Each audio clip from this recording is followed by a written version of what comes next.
বৈষম্য বিরোধী আন্দোলনে আহত অনেকেরই শিক্ষা জীবন অনিশ্চিত হয়ে পড়েছে। তাদের ভবিষ্যৎ বিবেচনা করে আহত শিক্ষার্থীদের মধ্য থেকে বাছাই করা ১০০ জনকে স্কলারশিপ প্রদান করবে সন্তান ও অভিভাবক ফোরাম।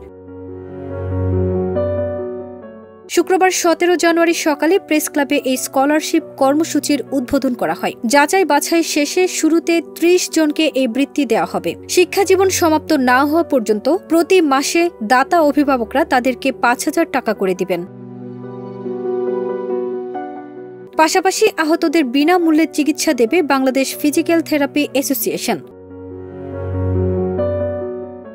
আয়োজকরা জানান, তাদের মূল উদ্দেশ্য শিক্ষার্থীরা যেন কারো উপর মুখাপেক্ষী না হয়ে শিক্ষা জীবন শেষ করতে পারে। উদ্যোগটিকে সাধুবাদ জানিয়েছে মানবাধিকার ও সামাজিক সংগঠন এবং বিত্তবানদের এগিয়ে আসার আহ্বান জানান শিক্ষার্থীরা।